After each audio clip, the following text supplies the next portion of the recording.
Salam alaikum, chères sœurs, chers frères, chers concitoyens. Nous sommes toujours en direct de la 32e rencontre annuelle des musulmans de France et nous avons le grand privilège toujours de recevoir monsieur Alain Grech, journaliste au Monde diplomatique. Donc Alain Grech, bonjour. Bonjour. Vous intervenez donc aujourd'hui sur le thème de l'islamophobie, quelles actions ? Alors avant de rentrer dans le vif du sujet, dans les actions, dans l'action, j'aimerais revenir avec vous sur le mot islamophobie, car le terme fait polémique au sein même de la classe politique, j'allais dire. Alors qu'entendez-vous par islamophobie ? D'abord, il faut dire que le terme ne fait polémique qu'en France. Je veux dire, aujourd'hui, il est largement adopté par les organisations internationales, dans les autres pays européens. Oui. En France, il y a une espèce de réticence qui est en train de disparaître parce que ça devient évident. Qu'est-ce qu'on entend ? Elle est due à quoi, cette réticence ? Écoutez, elle est due à plusieurs. L'idée, c'est qu'au départ, l'argument avancé, c'était si vous voulez empêcher la critique de l'islam. Alors, ce n'est pas du tout ça que le terme recoupe. Alors, c'est vrai que le terme, on n'a pas trouvé de meilleur terme et que ce n'est pas forcément un terme génial, mais qu'est-ce que ça veut dire, islamophobie ? Oui. Ça veut dire simplement le fait d'attribuer aux musulmans des caractéristiques qui seraient liées à leur religion. C'est-à-dire de fait que parce qu'ils croient, parce qu'ils sont musulmans, ils ont des caractéristiques, des comportements qui sont incompatibles avec la République, qui sont incompatibles avec les valeurs occidentales, etc. Donc ce n'est pas du tout le problème de dire critiquer l'islam, vous avez le droit de ne pas être musulman, de ne pas être croyant, mais il y a, et on le voit maintenant, ça se traduit comment ? On ne peut pas simplement le réduire au racisme.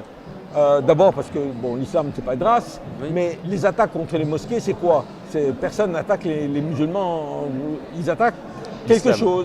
Les attaques contre les femmes qui portent le foulard. Oui. Voilà, je veux dire, c'est dans ces termes-là. Donc je pense que c'est un terme tout à fait utile. Et d'un point de vue juridique, ce terme est employé ? Juridique, je ne sais pas, s'il est employé, mais on peut effectivement, aujourd'hui, il y a une... si vous voulez, le pas le plus important du point de vue juridique a été fait par la Commission nationale consultative des droits de l'homme, oui. Qui, l'année dernière, dans son rapport sur l'année 2013, a fait une introduction de 20 pages pour expliquer pourquoi elle adoptait le terme islamophobie. D'accord. En disant qu'il n'est pas un terme parfait, mais pas plus que le terme antisémitisme, qui aujourd'hui n'a pas de sens, sinon l'hostilité aux juifs. D'accord, mais lorsqu'il est bien entendu, on peut lui donner un sens, en tout cas, à ce terme. Et vous participez depuis de nombreuses années à ces débats, notamment qui ont trait à l'islam, de ce qu'on peut appeler l'islam de France, quelque part, ou l'islam en France. Encore une fois, on ne sait pas s'il y a des termes plus parfaits que d'autres. Alors qu'est-ce qui, selon vous, fait blocage quelque part ? Un des problèmes, c'est la liaison entre ce qui se passe en France et l'international. Oui.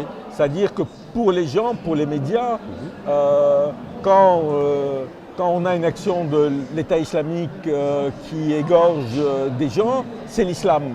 Et quand on a une fille qui porte le foulard en France, c'est l'islam. Donc il y a une espèce de confusion qui fait, dans une société qui est en crise, la société française, économique, sociale, qui est en crise aussi parce que la place de la France dans le monde est en train de changer, elle diminue d'une certaine manière, objectivement, parce qu'il y a la Chine, parce qu'il y a l'Inde et tout.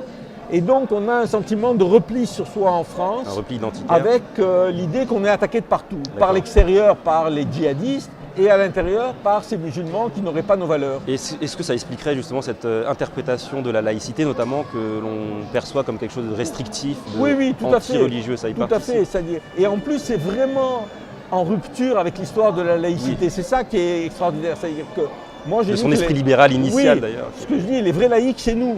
C'est vrai laïcs, c'est-à-dire ceux qui sont conformes à la loi et à l'esprit du texte de 1905, qui était une laïcité qui voulait séparer l'Église de l'État, c'est-à-dire des institutions, mais pas le fait religieux, et qui voulait la neutralité de l'État, mais jamais la neutralité des citoyens. Aujourd'hui, on dit dans l'espace, et puis il y a des gens qui disent que dans l'espace public, les citoyens doivent être neutres, mais c'est absurde. Oui, c'est ce que, pour citer un sociologue des religions, M. Olivier Bobineau, il disait la laïcité, c'est la publicisation du culte, la possibilité de mettre sur la place publique sa foi quelque part. Bien sûr. Après la loi de 1905, parce qu'il y avait une tendance à l'époque, des gens qui avaient voté cette loi, des députés qui étaient très anticléricaux, très anti-religieux, ils ont adopté un certain nombre de décrets dans leur il y avait un débat de toute façon. Oui, il y a eu un débat. Mais ils ont adopté, par exemple, pour interdire les processions religieuses, en disant les processions religieuses, c'est l'espace public. Et le Conseil d'État les a cassées toutes. Donc, dès le départ, il y a eu une interprétation libérale de cette loi, une interprétation qui ne s'applique pas aux citoyens.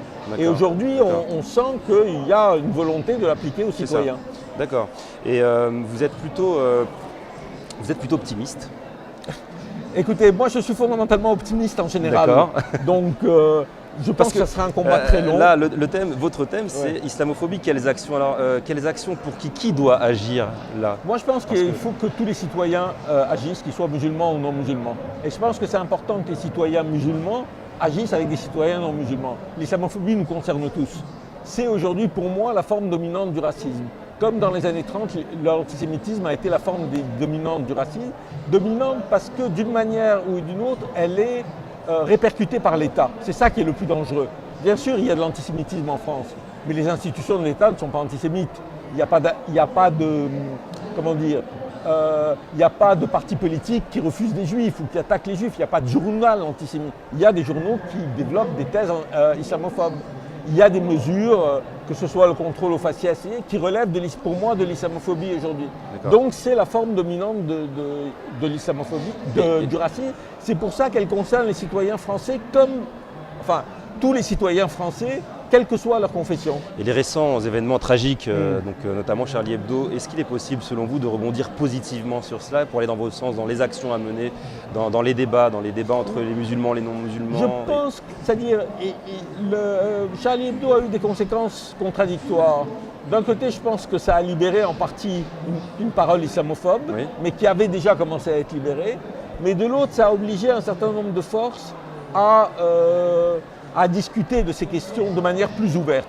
Il y a eu un débat, quand nous avons organisé le débat du 6 mars, auquel ont participé 80 organisations contre l'islamophobie et contre les lois sécuritaires. On a eu l'appui du Parti communiste français, de ATTAC, l'association altermondialiste, au départ des Verts, mais ensuite ils se sont retirés. Mais on sent qu'il y a un débat dans ces organisations et je pense qu'il y a des choses positives qui se passent. Mais ça dépend de tout le monde et ça dépend aussi des organisations musulmanes. Et de votre corps de métier, notamment vous êtes journaliste, donc vous êtes là pour vous représenter quelque part un peu ce métier. Il y a des actions aussi à mener au sein de votre... Je veux dire, oui, il y a des actions à mener parce que je pense que... Est-ce qu'il y a une part de responsabilité? L'islamophobie est répercutée notamment par les médias. Et je dirais, moi je dis toujours, des radios, en tous les cas la tranche du matin de France Inter ou de France Culture, pour moi c'est vraiment un discours permanent, en permanence islamophobe. Donc il y a des actions à faire, mais les actions elles dépendent aussi des citoyens. C'est aux citoyens d'écrire aux radios. Mais c'est vrai qu'il y a un problème, il y a une responsabilité des journalistes. Merci Alain. Pour finir, s'il y avait un conseil à donner sur cette rencontre, sur ce week-end à vos concitoyens musulmans, vous leur direz quoi? C'est, même si c'est difficile, c'est d'aller de ne pas s'enfermer, d'aller vers la société. Éviter le repli communautaire identitaire. D'éviter le repli communautaire. Plus on est fier de son identité musulmane, plus on doit aller en confiance, avec le reste vers le reste des citoyens. Alain Grech, merci. C'était un plaisir. Merci pour tout votre travail et vos débats. Chères sœurs, chers frères, chers concitoyens, je vous invite prochainement pour de nouvelles interviews. Salam alaikum.